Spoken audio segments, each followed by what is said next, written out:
Okay, let's start. Let me share my screen with you.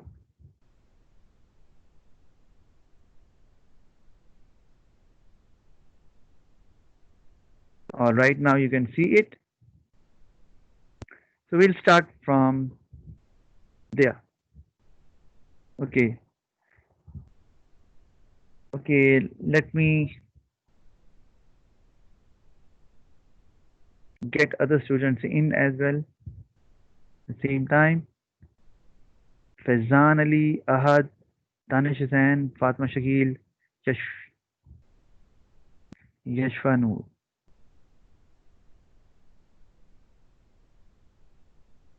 All right.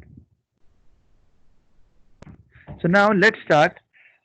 In the last class, we talked about horizontal integration and its advantages and disadvantages. Now, if anybody is not clear about vertical integration, now listen closely and watch closely as well. Now we are going to talk about vertical integration, specifically forward vertical integration. And then we'll talk about backward vertical integration as well. As you know, forward, whenever we talk about vertical integration, it means that two businesses which are joining together either through merger or a takeover, they both are in different stage of production. Means both can't be at primary stage or secondary stage or tertiary stage. So for this is the condition of vertical integration. But their nature of business remains the same. Nature means the product in which they are dealing. It remains the same. But their stage of production is different. I'll show you with the example which is right in front of you as well. That is vertical integration and forward. What is forward vertical integration? Let's see, and then we'll discuss its advantages and disadvantages as well.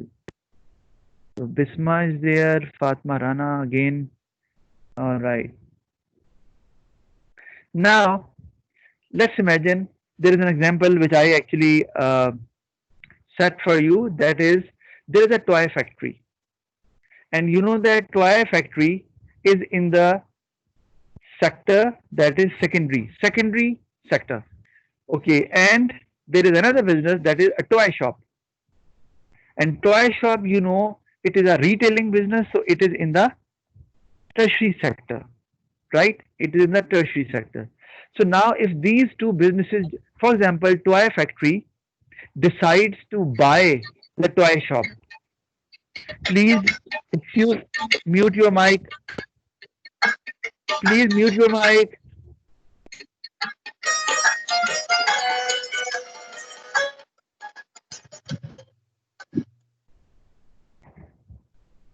Hassan Farouk, what are you doing? Hassan, Hassan Farooq. Sir ये मेरे नाम से कोई और enter हुआ हुआ है. अच्छा, आपके नाम से गेस्ट, आप गेस्ट हो? आप गेस्ट नहीं हो, आप गेस्ट हो कि दूसरे हो? मैं गेस्ट हूँ. ओके, ये क्या हुआ? आप गेस्ट से क्यों आ गए? एक मिनट सर, मैं All right, doesn't matter. I have removed him. Okay. All right, let's move on. ये पता नहीं इनको इससे क्या मिलता है ये करने से. इन्होंने खुद पढ़ाई करनी नहीं होती, दूसरों को भी कहते हैं ना करें.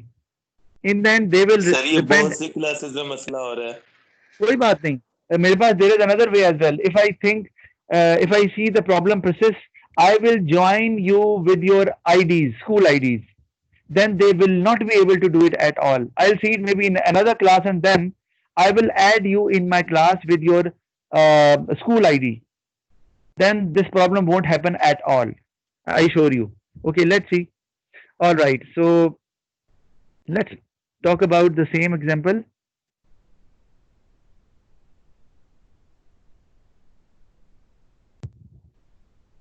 Okay, just a minute. All right. Okay. Can you, okay, now you can see the screen. Okay, my screen. So now toy factory is going to or plans to buy a toy shop. So now remember, this is vertical integration. Why it is vertical integration? Because the nature of the business is same. And I told you, when I say nature of the business, it means their product is the same. So toy factory makes toys. Okay. So toy is a common product which is sold through toy shop as well. So that is why their nature of business is same. That is, they deal in toys, but their stage of production is different. One is in tertiary sector, the other is in secondary sector, that is toy factory. So जब toy factory toy shop को खरीदेगी, so it means they are moving forward. So this is forward vertical integration. Remember that. This is forward vertical integration. Now, so it means their stage of production is different, but their nature of business is the same. I hope you understand this. Now, let's talk about advantages of forward vertical integration. More informed about customers. Now, how through forward vertical integration, business is more informed about customers? Can anybody tell me, Abdullah San? For example, if toy factory takes over a toy shop, why they are more informed about customers? Sir जो toy stop employees काम कर रहे होंगे वो direct contact में होंगे customer से और जो भी कंप्लेंट्स होंगी वो इजीली बता पाएंगे फैक्ट्री में. Okay, all right. Okay, fine, very relevant. But the workers who are working in a factory, they do not have any direct contact with the customers. But yes, the sales staff which is working in a toy shop, because now both businesses are same, the toy shop and toy factory. So the customers who the sales staff in the toy shop, which meet customers on daily basis, they can convey the message to the factory workers or the factory manager, toy factory manager, that now what is the demand of the customers or what do they want. So then they will be able to manufacture toys exactly according to the current demand of the customers. So this is how the toy factory will be more informed about customers, and they will be able to produce what people want, resulting in higher sales and profit.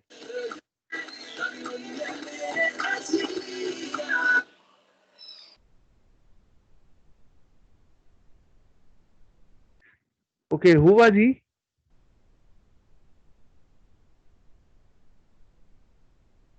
कौन है ये? Nobody knows. Okay, कोई बात नहीं, मैं फिर आपको फिर आईडी से ही, आपके आईडी आते हैं मेरे पास, मैं उससे ऐड कर सकता हूँ. Okay, all right.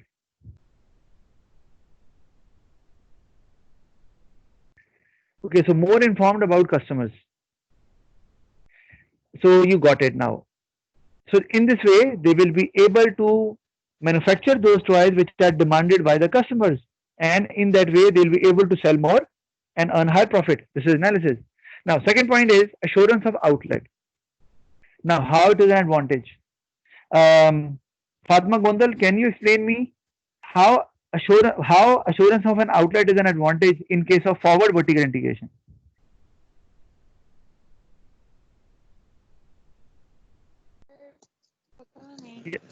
नहीं पता. ओके, कोई बात नहीं. Fatima Rana.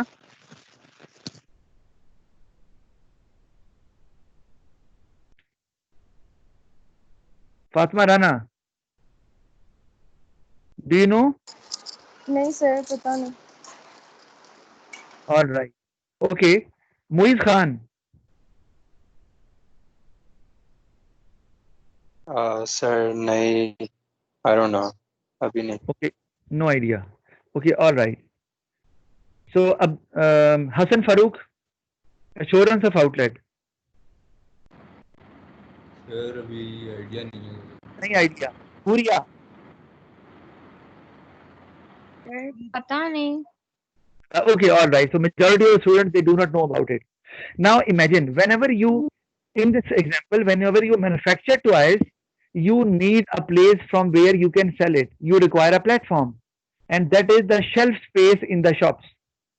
So for example, if you do not own a shop, you manufacture toys, then you look for a shop which is ready to accept your toys, so that they can put it in the shelf and people can buy from you from there. क्योंकि factory से तो कोई customer toy नहीं खरीदता ना, they buy from the shop, which is convenient for them to buy. So if now that they own the toy shop as well, now the problem is solved. They do not need to look for a shop which is ready to accept their toys. Now they have their own shop in the form of toy shop, and they will simply manufacture the toys and send it there, and they will be put it in the shelves right there and then. So now customers can easily buy it. So that is why this is an assurance of an outlet.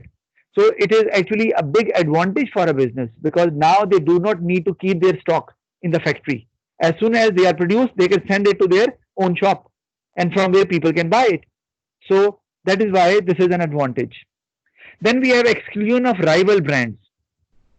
Again, earlier, for example, the toy shop was having toys of different brands from different companies and they were putting it in their shelves.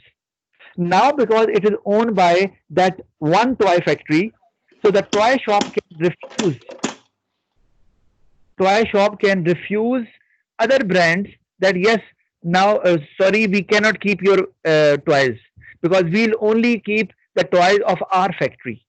So this is how जब भी customer दुकान में जाएंगे toy shop में उनको वो सिर्फ आपका ही brand because other brands won't be available. Okay, so in that way you will be able to sell more. जैसे कि मैं आपको एक एग्जांपल देता हूं, एग्जांपल वैसे इंटीग्रेशन की नहीं है लेकिन still it is suitable or relevant. Think about gourmet. Earlier when gourmet started, they were having soft drinks and snacks, chips and other ice creams, milk of other brands as well. As soon as they developed their own factory to develop or produce those products, now they do not keep other brands. So it means whenever you visit gourmet, what happens?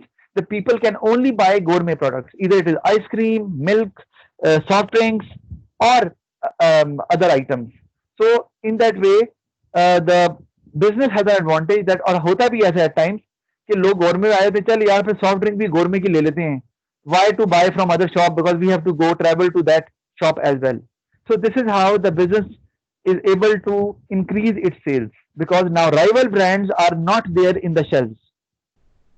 Then we have advantage number 4, job security. Sir. Hello. बोले sir वो जैन बाजवा को add कर लें.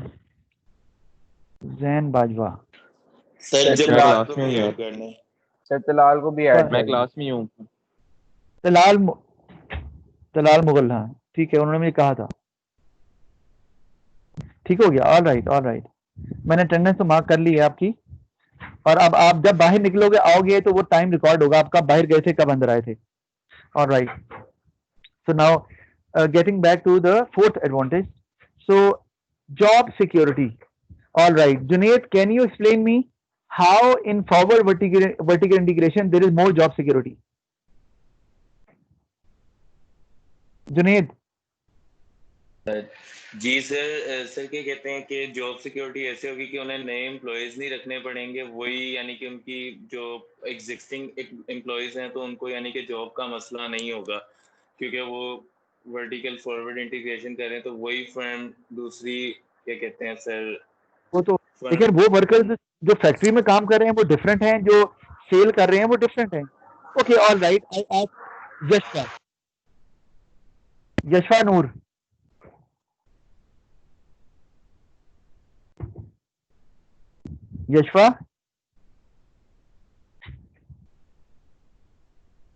Yashfa Noor, I'm asking you.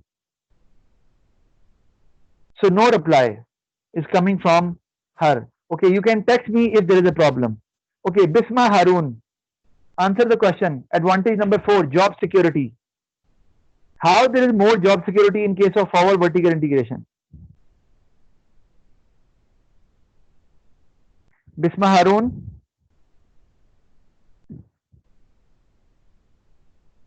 Again, no reply.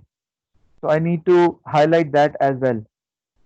Okay. Sir Bisma और यशवा दोनों का mic नहीं चल रहा. दोनों का माइक चल नहीं रहा है या बंद कर दिया है? तो चल नहीं रहा. अच्छा, okay, all right. Sabah, answer the question. Sir, I think job security इसलिए होगी क्योंकि जो टॉय शॉप है वो ऑलरेडी उसके वर्कर्स जो हैं वो सेल कर रहे हैं, तो इसका मतलब कि उनकी जो फील्ड है उनको फिर चेंज नहीं करनी पड़ेगी अपनी जॉब, क्योंकि वो सेम बिजनेस ने टेक ओवर किया है। चेंज तो नहीं करनी पड़ेगी. Okay, all right. Okay, let me explain that now. Actually job, why job security? जी सर जी. बिजनेस का साइज इंक्रीज हुआ है, विच मींस कि वो लोग इकोनॉमीज ऑफ स्केल अचीव कर पाएंगे, प्लस इनका टोटल रेवेन्यू इंक्रीज होगा. दैट मींस कि वो सस्टेन कर पाएंगे जो करंट एम्प्लॉइज हैं, इसलिए उनकी जॉब सिक्योरिटी इंक्रीज होगी, right? Okay, all right. Yeah, that can be very a relevant point, that because risk is reduced now. Now, one way of reducing, why reduces risk, risk is reduced. The reason is because now I told you they have shelf space available all the time. They have their own shop and they know that through that shop they can sell to different customers. Otherwise, sometimes ये होता है कि वो toy बनाते हैं, factory वाले कहते हैं जी दुकान पे जी हमारे तो पहले टॉय नहीं बिके, तो हमारे पास भी अभी जगह नहीं है. So then there is a problem because they are not able to sell their toys. क्योंकि फैक्ट्री से तो नहीं बेच सकते. Excuse me sir. जी सर वो एमर को ऐड कर लें, उसका मैसेज है. एमर किससे आया हुआ है? सर उसे ऐड कर लें एमर को. ये क्यों ऐसे आ रहे हैं late? Okay, all right. So job security में क्यों होगी? क्योंकि अब रिस्क कम हो जाएगा. रिस्क कम क्यों होगा? रिस्क ऑफ लॉस, क्योंकि अब टॉय शॉप की एश्योरेंस मौजूद है. आप अपनी तमाम चीजें वहां पर जब बनाएं वहां पे भेज सकते हैं and then they will be sold easily because customers can contact those shops easily by visiting those shops. Then we have varied career opportunity. जी सर मुझे समझ नहीं है जॉब सिक्योरिटी वाली. जॉब सिक्योरिटी इस तरह से है, देखो job security means now workers do not have their job at a risk. क्यों? Workers won't be asked to leave. Why there is a reduced risk? Reason is because now it's not about manufacturing toys. It's about selling it as well. So अगर आप toy manufacture कर रहे हैं, worker अगर वो बिक नहीं रहे, so what is the point of hiring that worker?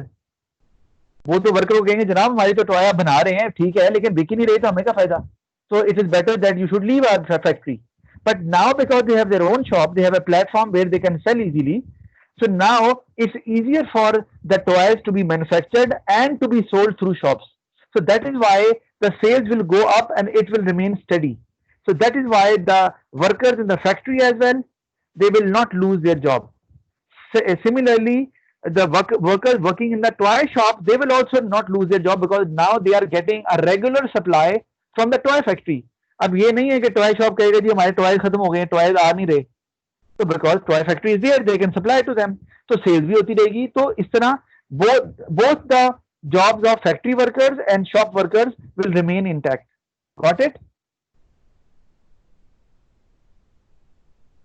I hope you understand. जी sir. Okay, all right. So now कौन पूछ रहा है? हसन. हसन, आपको वही बता रहा हूँ ना, जॉब सिक्योरिटी ये कि वर्कर्स की जॉब नहीं जाएगी ना. जॉब इसलिए नहीं जाएगी क्योंकि टॉय फैक्ट्री में जो टॉयज बन रहे हैं वो खाली बनाने थोड़ी हैं, बेचने भी तो हैं. अब बेचना तो फैक्ट्री वर्कर का काम नहीं है, but if they are not able to sell, factory से नहीं बिक रहे, तो फिर उन वर्कर्स का क्या फायदा जो फैक्ट्री में काम कर रहे हैं.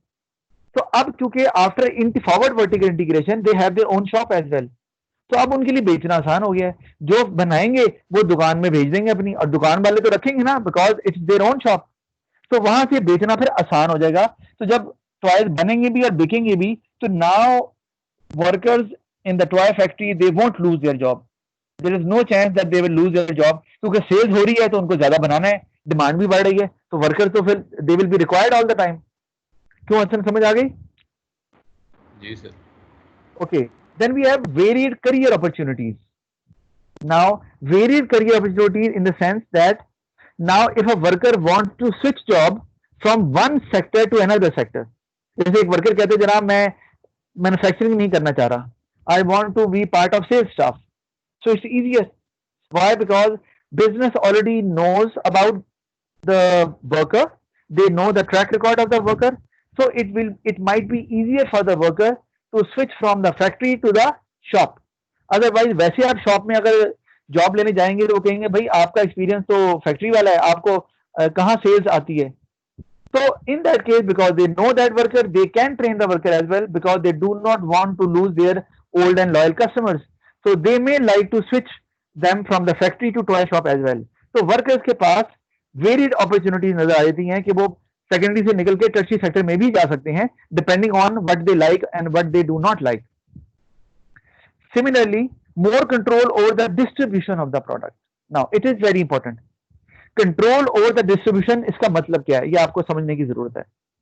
इसका मतलब ये है कि for example the toy factory manufactures high quality toys and now they want that their toys must be available in those areas where high income group resides. और वो नहीं चाहते कि हर किसी दुकान पे पड़ा हो. Why? Because it will distort the image of the toys कि यार ये तो इतनी अच्छी क्वालिटी का है, ये तो सस्ती दुकानों में ही पड़ा हुआ है. So now because of forward vertical integration, sir Qamar को ऐड कर दें, कमर को ऐड कर दें. कमर लेट क्यों आती है हमेशा? नहीं ऐड करूंगा अब. सर उसका आज वो नेट इशू हो गया था, मुझे कह रहे हैं. तो आज नहीं, पहले भी लेट आए हैं वो, मैंने बताया था. ऐड नहीं करूंगा उन्हें मैं. चले एक दफा कर दें ऐड, कह रहे हैं.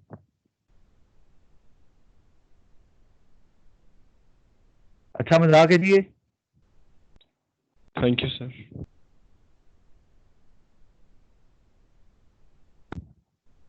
All right. Okay. So more control over the distribution means now because you have your toy shop as well, so you will obviously locate your toy shops where you think your potential customers come to buy. और एक reputation build up होगी. जैसे मैं example देता हूँ कि you produce very expensive toys, for example, और आप पाकिस्तान में कहते हैं जी हम Emporium Mall की किसी शॉप में रखवाएंगे, and now you own that shop as well because of our vertical integration. ठीक है, अब वो शॉप आपकी है, तो now you will be able to maintain the status and image of the product that is toys. Otherwise क्या होगा अगर आप सर ये more control over the distribution of the product, ये इसमें तो सप्लाई का नहीं आएगा क्या? सप्लाई को वो मेंटेन रखे, सप्लाई ज्यादा करेंगे तो price of the product will decrease. नहीं ये वाला कांसेप्ट नहीं, मैं बता रहा हूँ वो ये है कि क्योंकि हम बात कर रहे हैं किसकी, हम टॉय फैक्ट्री की बात कर रहे हैं. Original business is toy factory and they are now going to buy toy shop. तो इसलिए टॉय फैक्ट्री को हमें देखना है, सप्लाई तो उन्होंने करनी है लेकिन फायदा तो टॉय शॉप को होगा. हम टॉय फैक्ट्री को क्या फायदा होगा हमने ये देखना है. Are you following me? Sorry, toy factory को क्या फायदा होगा हमने ये देखना है, क्योंकि forward vertical integration toy factory कर रही है. अगर टॉय शॉप करेगी वो बैकवर्ड हो जाएगी. ठीक है, ओके सर. अच्छा, अब ये है कि कंट्रोल ओवर द डिस्ट्रीब्यूशन का मतलब ये है you want your product to be available at certain areas and you want that it should not be available in every nook and corner because it may spoil the image of the product कि यार ये तो इस दुकान सस्ती दुकानों में भी मिल रहा है, तो उससे इमेज डिस्टॉर्ट हो सकता है. तो there will be a problem. और वो क्यों हो सकता है भाई? टॉय फैक्ट्री से खरीदता कौन है मैं आपको बता दूं. Let me explain you. मैंने प्लेस वाले चैप्टर में एक्सप्लेन किया हुआ है. होलसेलर्स आर द पीपल और the businesses which buy straight from the factory. अच्छा, जब होलसेलर्स बाय कर लेते हैं फैक्ट्री से, now it's up to them where they sell. तो अब इसमें तो गड़बड़ नहीं हो जाएगी कि टॉय फैक्ट्री जो है वो होलसेलर को दे देती है, उनको पैसे तो मिल जाते हैं, now the toys are sold, but now there is a fear that wholesalers in order to sell more they may try to sell their product in those areas as well which can affect the image of the product. वो ऐसे सस्ते areas में भी बेचने की कोशिश कर रहे हैं या रखवा दिए हर दुकान पे, बिके ना बिके, जहां पे इमेज खराब हो रहा है उस टॉयज का, उस ब्रांड का. तो अब now because they own their toy shop, so now they do not need to take the services of the wholesaler. वो सिर्फ अपनी टॉय शॉप में रखवाएंगे. जैसे आपको पता है अक्सर होता है फैक्ट्री आउटलेट, तो फैक्ट्री आउटलेट हमेशा बहुत अच्छी होती है, चाहे वो लिवाई की हो या जिस मर्जी ब्रांड की हो, वो अच्छी रखी जाती है स्टेटस ताकि मेंटेन कर सके image of the product as well. So this is what I meant control over the distribution. आप नहीं चाहते कि आपका प्रोडक्ट हर जगह बिके, और आप चाहते हैं वो एक्सक्लूसिव शॉप के थ्रू ही बिके ताकि इमेज मेंटेन कर सकें. तो अब through forward vertical integration it's easier. आप सिर्फ अपनी दुकानों में रखवाएंगे which are already carrying high quality image. जारी बात है, आप वही शॉप को बाय करेंगे ना जो आपके इमेज से मैच करती है, कोई सस्ती दुकान थोड़ी आप टेक ओवर करेंगे. All right, then we have disadvantages. Non competition में रिड्यूस कस्टमर्स, ये एक डिसएडवांटेज है. तो I want someone to answer. So who can answer? Let me ask Tuba. Sir ये नंबर 7 रह गया. सॉरी, नंबर 7 अभी हाँ नंबर 7 रह गया. तो हमें नंबर 7 पे अभी पहले उसी की बात कर लेते हैं. Okay, all right. Number 7 is advantage is higher profit margin.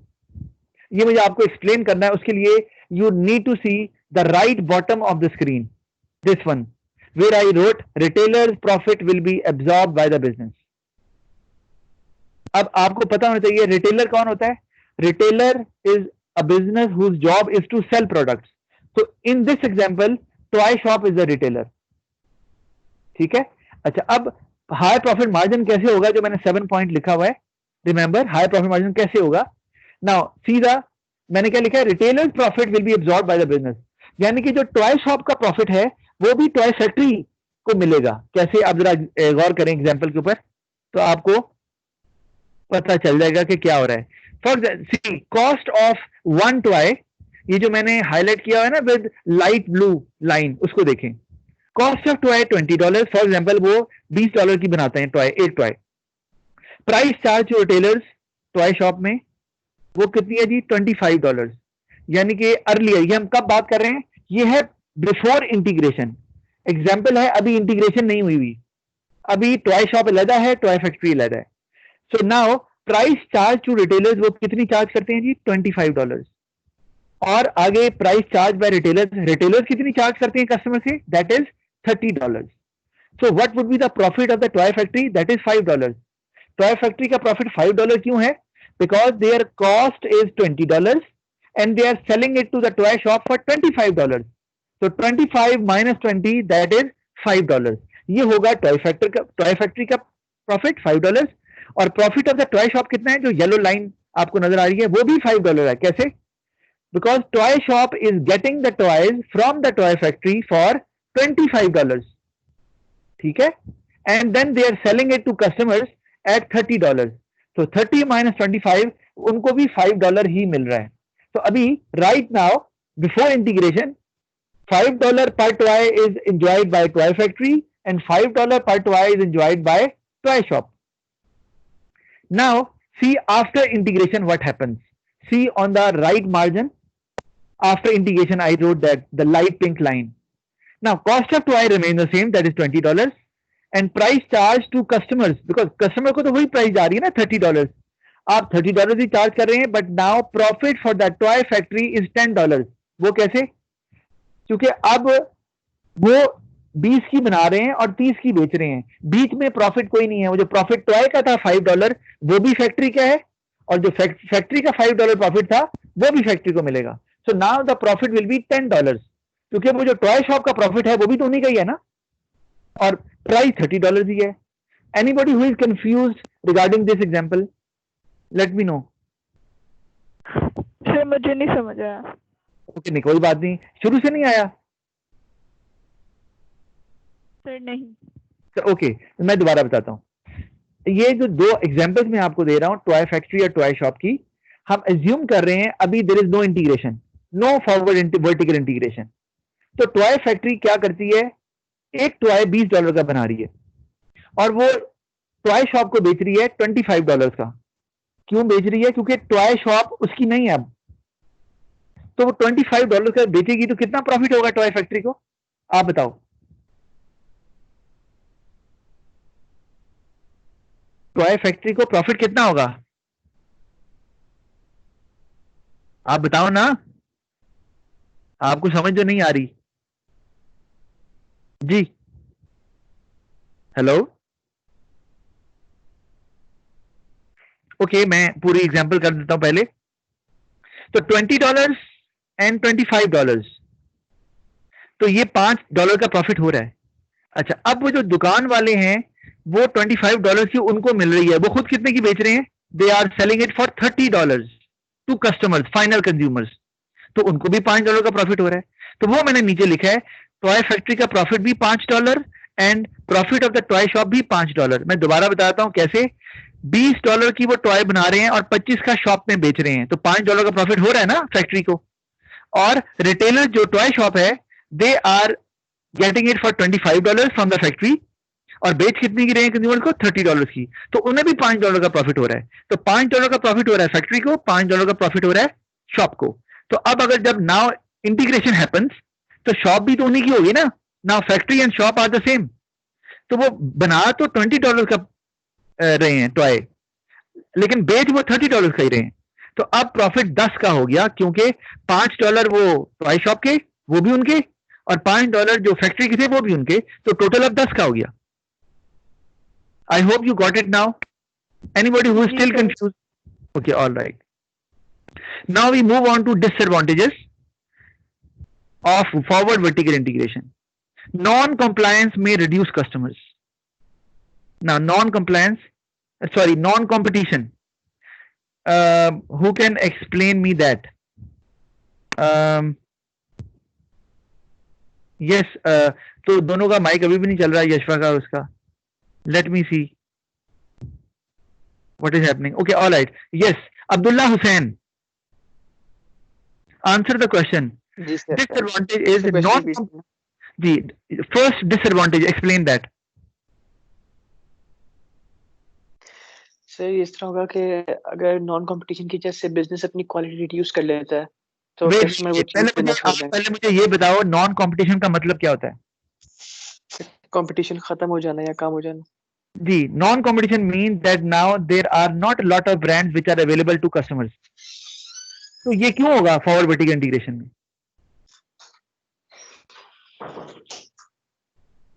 ये तो it is quite obvious. Whenever customers won't get a choice, they won't like to buy from that area. That's fine. We understand that. Because customers always look for variety. Hafiz Center क्यों जाते हैं cell phone लेने के लिए? Because you know there are lots of shops and there will be lot of variety there. मुझे ये बताएं non competition क्यों होगा because of forward vertical integration? Sir पहले स्टोर रिटेल शॉप जो थी वो डिफरेंट वैरायटी और डिफरेंट कंपनीज के टॉयज रखती थी, अब वो एक स्पेसिफिक कंपनी के टॉयज रख रही। Very good. तो वही जो मैंने एग्जांपल आपको दी थी गोरमे की, if you visit गोरमे outlet you will only find गोरमे products. आपने पेप्सी या कोक बाय करनी है तो वो अवेलेबल ही नहीं होगी, आपको दूसरी शॉप में जाना पड़ेगा। तो इसका मतलब है इट रिड्यूसेस चॉइस। तो customers may think that way as well कि छोड़ो यार गोरमे क्या जाना, वहां तो वैरायटी नहीं है, सारे गोरमे के प्रोडक्ट्स हैं। So they may like to visit an ordinary store. तो it may reduce the amount of customers visiting your shop because of lack of choice. Okay, and it may reduce your sales as well and profit. Second point is, so Abdullah Hussain आपको समझ आ गई? Abdullah Hussain? जी sir आ गई। Second disadvantage, lack of experience in the other sector. Now, so what does it mean? Anusha Azhar, what does it mean? The second disadvantage. Anusha का अक्सर mic खराब होता है। Tuba Nasir, are you there? जी Hassan Abbas,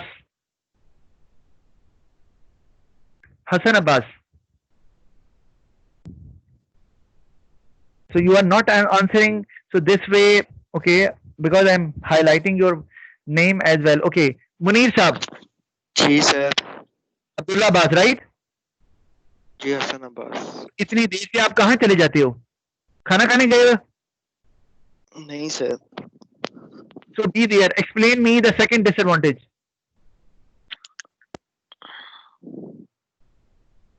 sir मतलब वो अगर शॉप होगी तो उनके पास तो फैक्ट्री थी, पहले वो फैक्ट्री चला रहे थे, तो उनके पास सेल्समैन की एक्सपर्टीज नहीं होगी तो उन्हें हायर करने पड़ेंगे।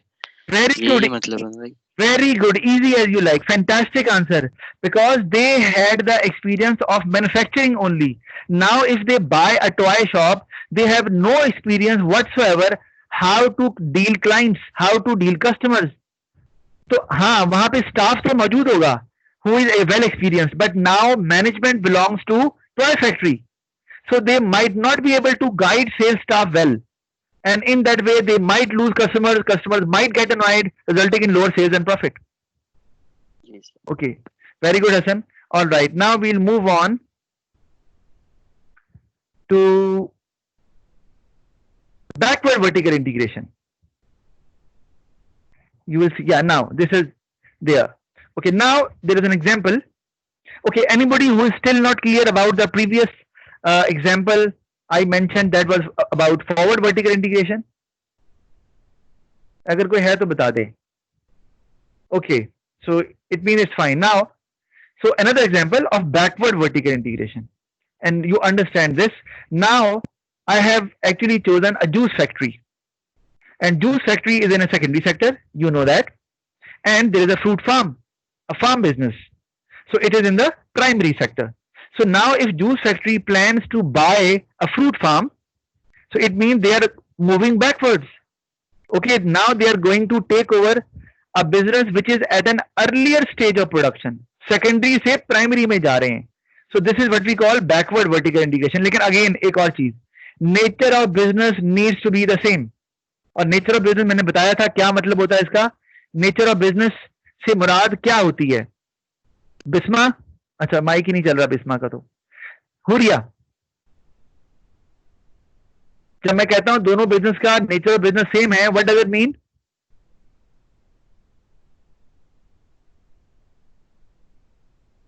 Mahnoor यज़ानी,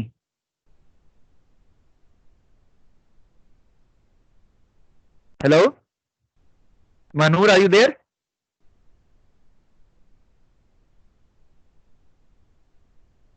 She is not there. Aisha Siddiqa. Aisha, please reply. So no answer. Okay. Any volunteer to explain if I say that nature of the business is the same? So what the does business should be dealing within the same. Business should be dealing in the same product. Their product must be the same. तो आप इस example में देखें, they are using fruits to make juices, and in farming business again it's about fruits. So that is why, because their product is the same, that is why the nature of the business is same, but their stage of production is different. They are in the secondary sector, juice factory, and fruit farm, they are in the primary sector. So now you understand this is backward vertical integration. Now see the advantages. First is profit margin of the supplier, in that case farming business, is enjoyed by the business, enjoyed by the factory. अब आपने imagine करना है, हमारा business था juice factory का, तो अब पहले आप फार्म बिजनेस से एप्पल्स खरीदते थे. Now do you need to buy apples from farm business? Obviously not. Why? Because now you own farm business, so you get apples free of cost. या उसकी जो कॉस्ट लगती है वो तो होगी, लेकिन प्राइस नहीं पे करनी है आपको. मैं आपको एग्जांपल देता हूं, वही वाली जो पहले भी दी आपको, इस तरह कि एक फर्ज किया वो एप्पल बेचते हैं 10 रुपए का, बनाते वो 10 रुपए उनकी कॉस्ट है, वो आपको 15 रुपए का बेचते हैं जूस फैक्ट्री को.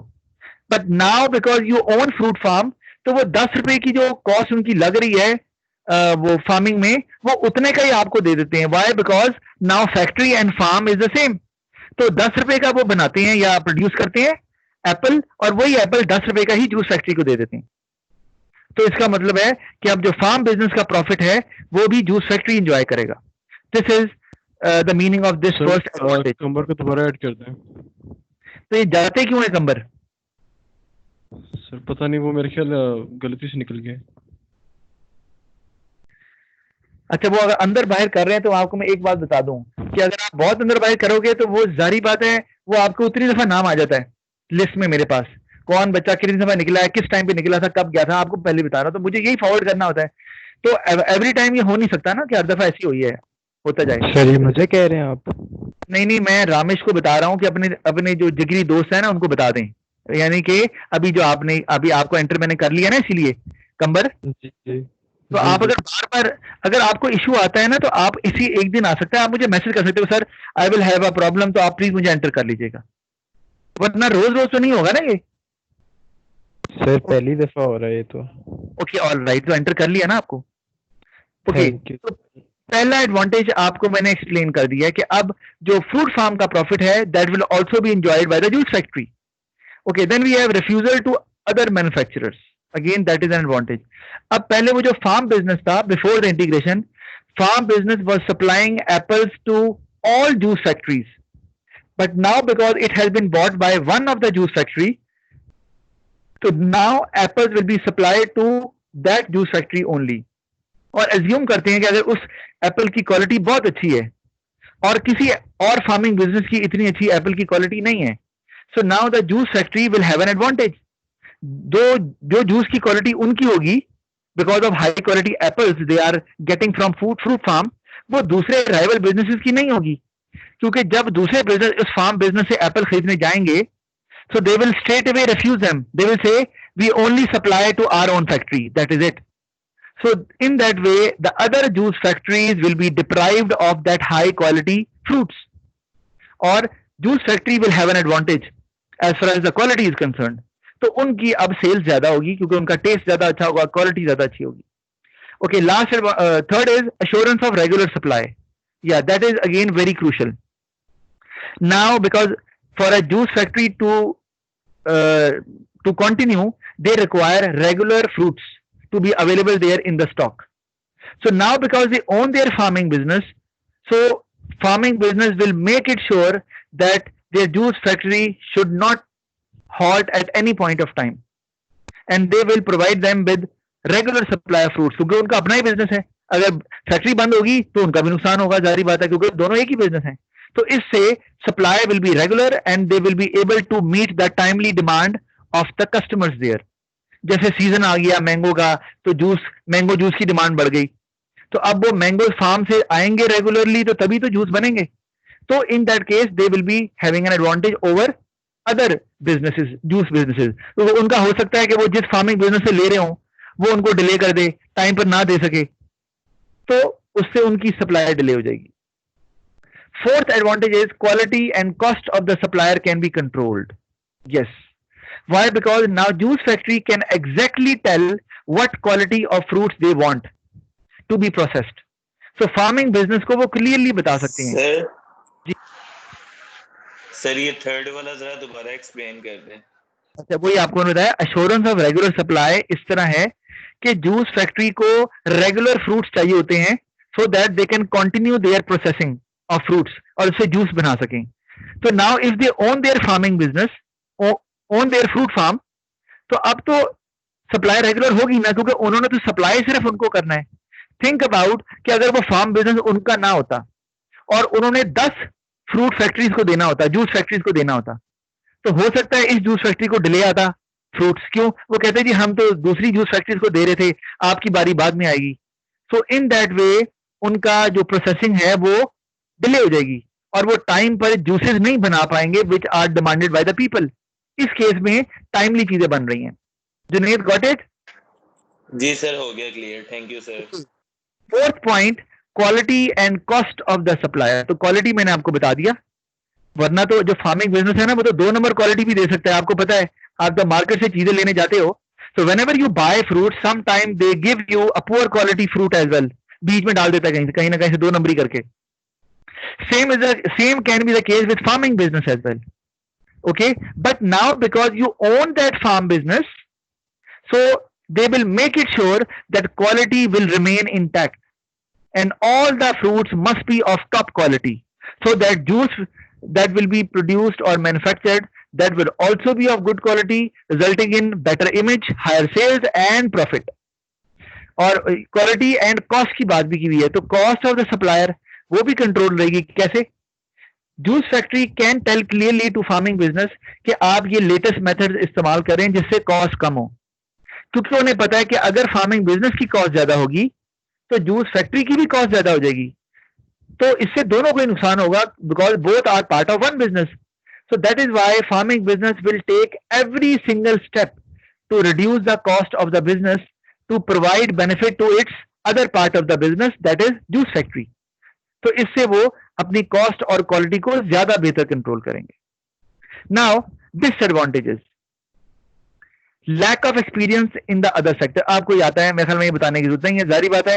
वो जूस फैक्ट्री को क्या पता फार्मिंग बिजनेस में क्या करना है, वो सेकेंडरी सेक्टर में है, farming business is in the primary sector, so they may not have the expertise to run a farming business as well. So what will happen, it may become a failure, और उस farming business के fail होने की वजह से हो सकता है it will have an impact on their juice factory as well, और वो लॉस जूस फैक्ट्री को बर्दाश्त करना पड़ जाए, and juice factory eventually will close down as well.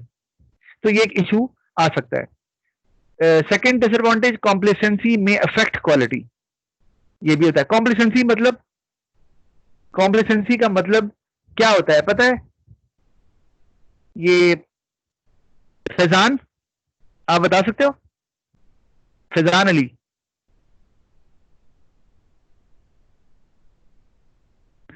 Okay. अबिया, आपको पता है क्या होती है कॉम्प्लेसेंसी? इंग्लिश का ही वर्ड है।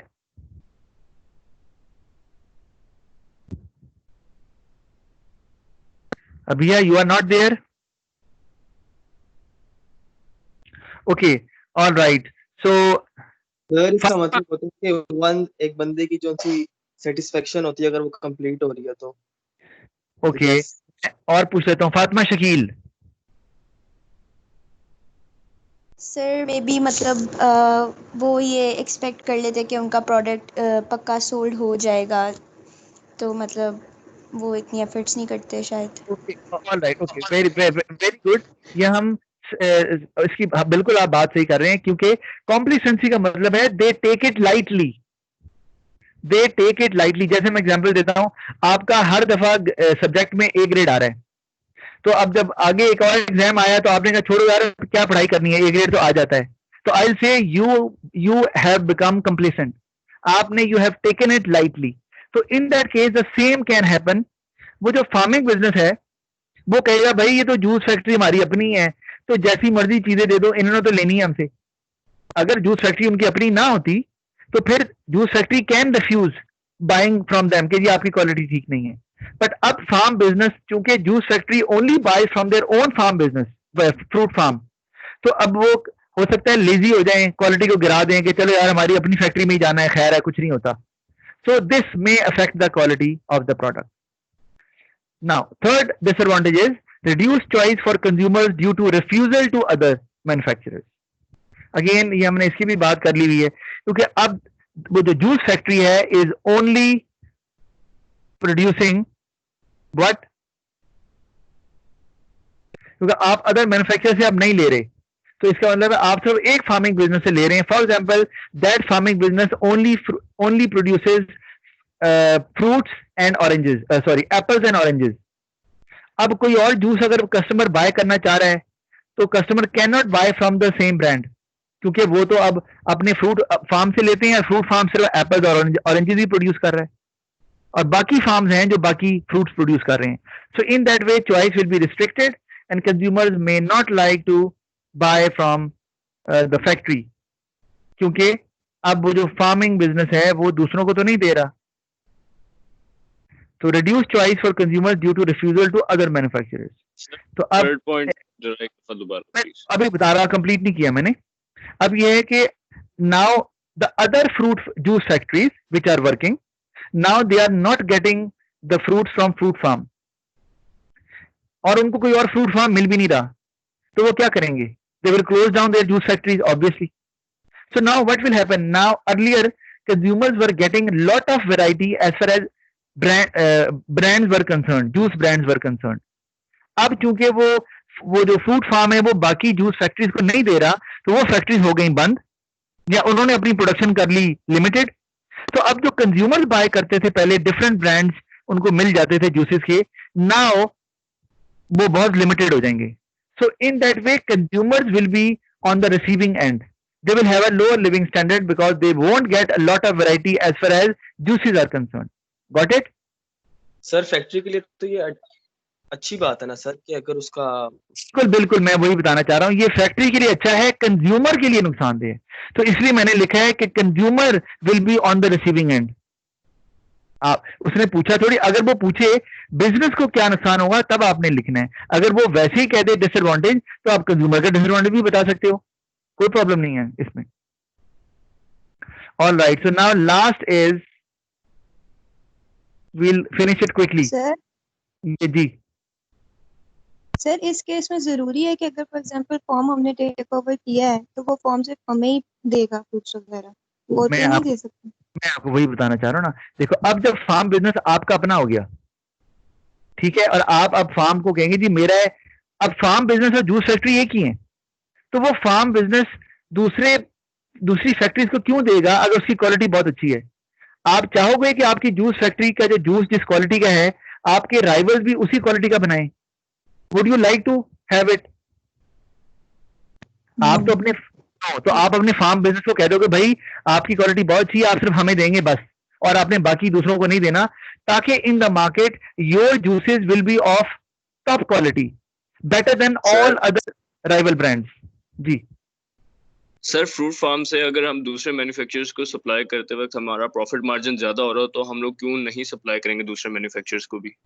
मैं बताता हूँ होगा इवेंचुअली क्या होगा, फिर आपकी जूस फैक्ट्री बंद हो जाएगी। वो क्यों? आप फ्रूट फार्म आपने खरीदा इसलिए था ताकि हम जूस फैक्ट्री को एक्सपैंड कर सकें। अगर आपने फ्रूट फार्म में से ज्यादा फ्रूट्स अपने राइवल बिजनेसेस को दे रहे हैं जिनकी जूस फैक्ट्रीज हैं, तो इवेंचुअली वो जूस फैक्ट्री एक्सपैंड कर जाएंगी, उनकी सेल ज्यादा होगी और आपको फिर अपनी जूस फैक्ट्री बंद करनी पड़ जाएगी। तो there is no point of backward vertical integration in that case. Then आप तो हाँ, मैं वही कहना चाह रहा हूँ ना, तो आप बैकवर्ड वर्टिकल इंटीग्रेशन क्यों करते हैं? देखो मेरी बात सुनो, आपने याद रखना है whenever there is backward vertical integration, now the objective of fruit farm is not to earn profit. Remember that.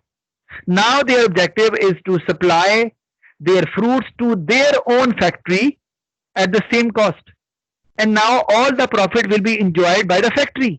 क्योंकि फैक्ट्री टेक ओवर कर रही है फ्रूट फार्म को, फ्रूट फार्म नहीं टेक ओवर कर रहा जूस फैक्ट्री को, तो फायदा फैक्ट्री को देना है, फार्म को थोड़ी देना है। I hope you got it. समझ आ गई? Anyone any question? अच्छा, ऑल राइट, ये हम इसको अच्छा ये मैं जल्दी से बता देता हूं आपको, हो सकता है एडवांटेज हम नेक्स्ट टाइम डिस्कस कर लें। सिर्फ ये देख लें आप, कॉन्ग्लोमरेट इंटीग्रेशन में आपको मैंने बताया था कि two businesses join together but they deal in completely different products. So this is a garments manufacturing business, you can see that, and the other is a juice factory. Can you see it? Hello? Okay, all right. So one on the left side there is a garment business, they manufacture garments, and on the other side there is a juice factory. Although both are in the secondary sector, fine, but their nature of business is not the same. They are operating in completely different industries. एक beverages में आ रहा है और एक जो है वो तो आपके क्लोथ्स में आ रहा है। ओके सर, लेकिन होना दोनों को मैन्युफैक्चरिंग या टर्शियरी या प्राइमरी इंडस्ट्री में होना चाहिए या नहीं? ये भी जरूरी नहीं है। एक जूस फैक्ट्री एक एयरलाइन कंपनी के साथ या एक बैंकिंग कंपनी के साथ भी कर सकती है, but the condition is their businesses, their product must be entirely different. अच्छा, अब जल्दी से देख लें एडवांटेजेस में। It spread the risk, it's very easy. Risk तो स्प्रेड होगा कैसे भाई? अगर गारमेंट्स की डिमांड कम हो गई है तो वो कवर कर लेंगे जूस की डिमांड से, अगर वहां जूस की डिमांड ज्यादा हो रही है। So in that way they will be able to manage their loss. एक तो ये फायदा है सबसे बड़ा। अगर जूस की डिमांड कम हो रही है तो वो हो सकता है कपड़ों की डिमांड बढ़ रही हो, वहां से अपने प्रॉफिट लॉस को कवर कर लें। Okay, second is transfer of new ideas. Yes, because वो सर अगर दोनों की कम हो रही हो, हाँ नहीं, दोनों की कम हो रही है तो फिर तो दोनों ही बंद हो जाएंगे। लेकिन आप इमेजिन करो ना, हॉरिजॉन्टल इंटीग्रेशन और वर्टिकल इंटीग्रेशन, उन दोनों से ज्यादा कम रिस्क है इस केस में। आप देखो ना, अगर मैं कपड़े की बात करता हूं, अगर लोग अब कपड़े की डिमांड कम कर दी है तो टेक्सटाइल मिल की डिमांड भी कम हो जाएगी और जो शॉप्स हैं जहां पे कपड़े बिकते हैं उनकी डिमांड भी कम हो जाएगी। इसी तरह अगर हॉरिजॉन्टल इंटीग्रेशन को ले लो तो अगर दो एयरलाइन कंपनीज आपस में ज्वाइन करती हैं और now there is less air travel, तो दोनों वो पूरी की पूरी कंपनी बैठ जाएगी, वो एयर ट्रैवल हो ही नहीं रहा। So in that case it is least likely, जो रिस्क है, it is least likely that businesses are going to suffer loss, क्योंकि अगर एक बिजनेस से लॉस होगा भी तो they will be able to cover it with the other business because their nature of business is different. Got it? जी sir, आ गई समझ। अच्छा सर, एक और चीज पूछनी थी। सर अगर जैसे देखें आप कोई और बिजनेस लेते हैं तो अगर आप उसको भी स्टार्ट ही कर रहे हैं तो वो इतनी जल्दी तो अपनी क्या कहते हैं रेपुटेशन नहीं बना सकता और इतनी जल्दी वो प्रॉफिट नहीं कर सकता, तो उस केस में अगर आपका एंटायर बिजनेस सफर कर रहा हो लॉस से. Dinesh, remember, whenever you try to take over a business, you consider first its pros and cons. वो नए बिजनेस को थोड़ी लेना है आपने, वो कितना एस्टेब्लिश है, उसका क्या इमेज है, हमें बाय करने से क्या प्रॉब्लम होगा, क्या नुकसान होगा, ये इवेंचुअली आपने केस में पढ़ना भी है. तो ये आप देखकर खरीदते हैं. You do not buy haphazardly कि यार जो बिजनेस मिल रहा है खरीद लो. वो भाई अगर वो लॉस में जा रहा है या वो बिल्कुल स्टार्ट हुआ वो तो बैठ जाएगा, बल्कि आपके बिठा देगा. तो yes, you are right. So that is why you need to be very, very careful. A long thought process is required whenever you plan to take over a business. Okay, all right. As far as advantages and disadvantages are concerned, I'll discuss that in the next class. So that's all for today. I'll see you in the next class. Thank you. Okay, sir. Allah Hafiz, sir. Thank you, sir.